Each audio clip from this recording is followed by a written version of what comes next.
because it's something that you know and take for granted for knowing, but the general public doesn't know. Stories, obviously, opinions, but not just your opinion, other people's opinion, your competitor's opinion, your thoughts on other people's opinion. Those are all different blog topics. The news, yeah. Sorry, just going back to the customer questions, I've heard a lot lately, if you've been asked the same question more than 3 times, there's a blog. Absolutely. If you've been asked it once, though, it's an excuse to blog too, right? Because just think of how many people don't ask questions. Or they just go, you know what, I feel stupid when I talk to this person because I don't want to keep asking these lame questions. You know, like, I get people who ask me, give me your best prime rate. Well, prime rate, if you guys don't know, is a government set rate. There is no best rate, there's one rate. But they don't know that. But I bet you anything, there's a lot of people out there who haven't asked me that stupid question because they're embarrassed. So I've actually done a video on that because I don't want people to think that they're stupid. So doing what you think is the most basic things, like graphic design, what is a JPEG? Like, there's a lot of people who don't know what a JPEG is. Just go through a video and say, here's a JPEG, here's a PNG file, here's a GIF, here's the difference. And that is, people are going to thank you for making them feel not so ashamed anymore. Your questions for viewers, if you want to get feedback on stuff, like what your mustache looks like on you or something, you know, ask them for feedback. I ask people to give me vlogging topics. I ask them to help support me in a charity endeavor. I'm asking them for things, which is great because it's creating interaction as well. New product or service launches, obviously, you want to talk about that. And then updates to old vlogs. You know, things change. If one thing has changed on a vlog that you have done in the past, redo it again and say, hey, just wanted to keep you up to date. Not only are you giving yourself an excuse to do another vlog, but you've made them feel like you're someone who's always up to date. You're someone who I can always rely on to give me the most up-to-date info. And then record presentations like this. You know, you can record them, and if they're longer than 10 minutes, because YouTube has a maximum of 10 minutes, I did a presentation for a bunch of investors. I cut it into 3 parts. Now I've got 3 blogs for 3 days. Sorry, I think it's 15 now. 15 minutes. Is it? Okay, for YouTube? I thought it was yeah. still 10. But yeah, there's still a limitation. But if you have something over, just cut them into multiple pieces. And then, yeah, that gives you an excuse for multiple days. And take one topic and ask 5 questions on that topic. Now, for example, I'm going to use my industry, just because you guys all seem up on mortgage and real estate for the majority of you guys. Interest rates. Interest rates is a topic. But you know what else is a topic? What is a fixed rate? What is a variable rate? What is the difference between a fixed and a variable rate? Which one would you choose, a fixed or a variable rate? What do you recommend?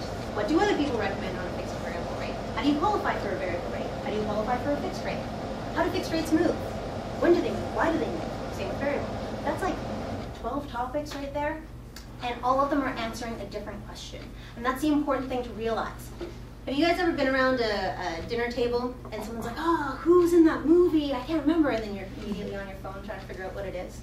Anybody else as anal as I am?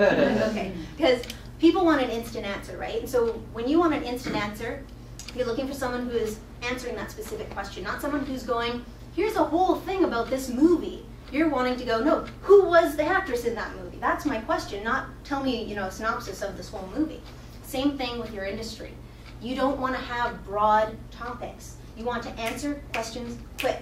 Because if you can't answer them quick, then while they're sitting there with their friends who are wondering about what is a fixed rate, and all they're getting is what is interest rates, and they're filtering through 10 minutes of stuff, they're never coming back to you again. And they're not even going to finish looking through all that 10 minutes of stuff. So you're answering specific questions and satisfying that client's query as fast as possible.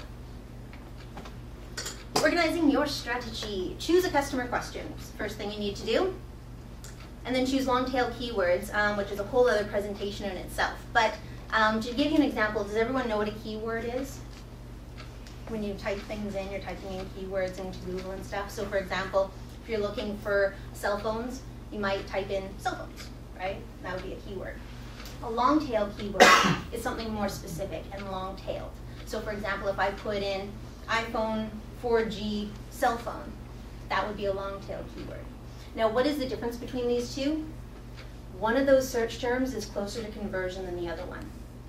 You guys know which one it is? The long tail one. Okay, and the reason for it is, if you're typing in just in general cell phones, chances are you're just looking for information, right? You're trying to help yourself figure out which cell phone you want, but you're not close to conversion yet. But once you're looking specifically for the iPhone 4G, chances are you want an iPhone 4G. You're that much closer to getting conversion. So that's what a long tail keyword is.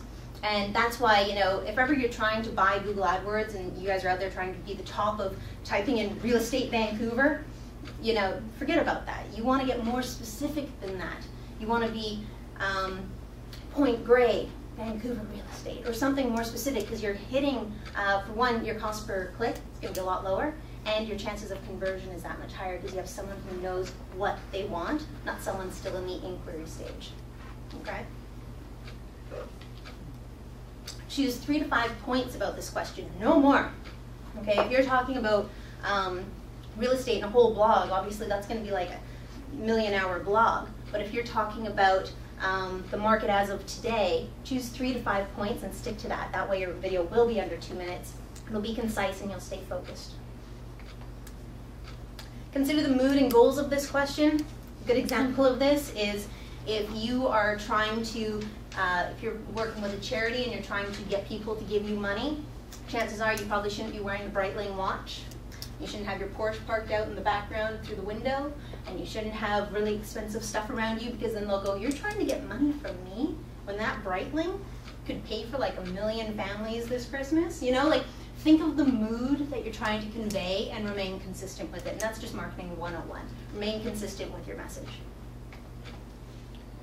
Choose your setting and clothing or alternatives to you, which we kind of went through: screen captures, interviews, slideshows, PowerPoint, stuff like that. And what is the video for? If it's your daily blog where, you know, every day you're doing something different, just make it look off the cuff. The less production value, the better, because now you look like you're just kind of spitting this stuff out and you're keeping them up to date. It doesn't have to have high production value. But if you're doing something where this is your welcome video that every single person is going to see when they come on your website, put a little bit of production value in it, tighten it up, wear something nice, brush your hair, you know, wash your face, brush your teeth, stuff like that, and give it a bit more production value, because everybody will be seeing it, and that's what they're going to judge by. So planning and organizing, any questions on anything? I'm trying to whiz through this because I do have a lot of stuff to go over, but questions? Yes? Good? So here's the actual recording. I love watching YouTube videos, especially when it's something very corporate, and someone doesn't realize, like on the back couch, they've got their underwear sitting there. Like, you know, they aren't thinking of what is in frame. And they're just taking for granted what their house looks like. They aren't even thinking about that because they're so focused on what they're actually going to say. So be very conscious of your background, and it happens more times than not that there's just something, whether it be that you've got a beer bottle in the background on your desk because you were working late the night before and you had a beer bottle on there. It's not anything bad, but it might come across a bit differently to a family, you know, with 4 kids, and the mom's doing the research going, this broker's drinking while he's doing his video blog. You know, it's not going to come off great. So be conscious of that. Getting up the courage. He's getting up the courage, yes. There's only one courage. Lighting and shadows is another one. Try to be conscious of where the light is hitting your face, and if you need to do a test recording of just a couple seconds and then check it out. You don't want shadows where it makes you look like you have a mustache for the ladies. Now the men might not mind right now because you're raising money, but the women, we don't want the light where it's coming from above and then our noses is creating like a Hitler mustache. So you don't want that. Be conscious. Camera angles. Small head syndrome is awesome.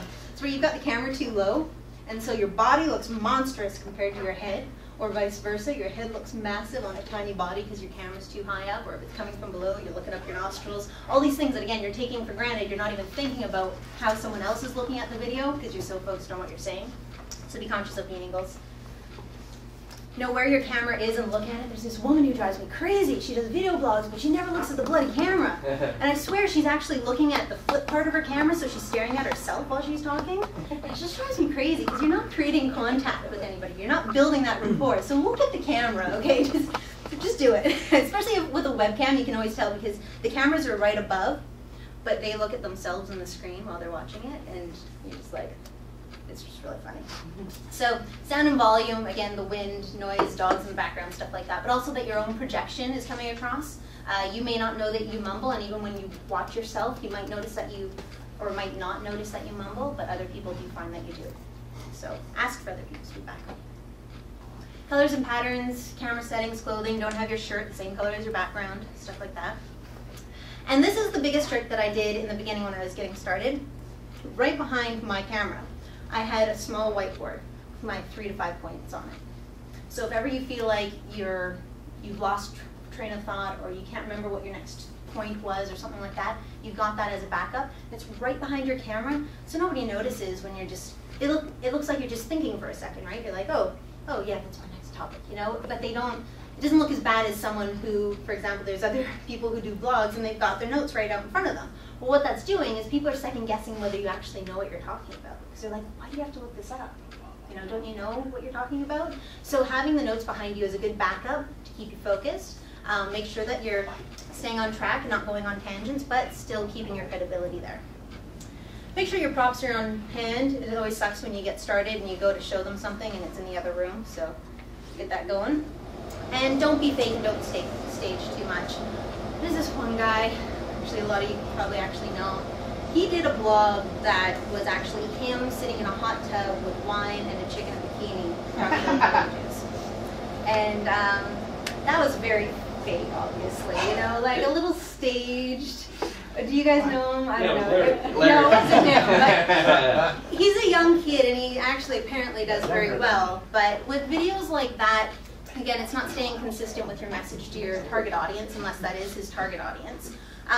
But it's also looking very staged, you know. There's also people who I see where, you know, they've conveniently got their car parked out in the window, and they've got boards stacked up all along, you know, the back wall and stuff, and it's looking too staged. It's looking like you're insecure about something, but also just being a put-off. You don't want to seem out of reach to your clients.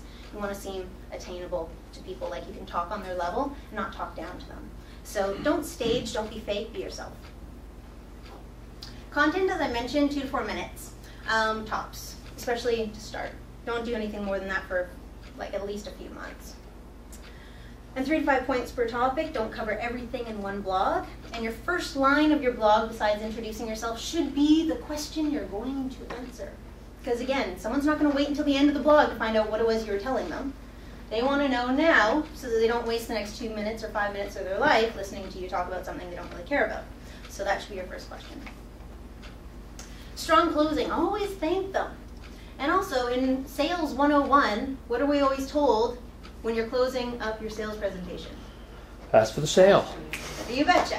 So if you're not telling them to donate, if you're not telling them to give you a call if they have a mortgage they need renewed, if you're not telling them to call you if you have yourself or your house up for sale or something like that, if you're not telling them to do this, they aren't going to act. You need that call to action.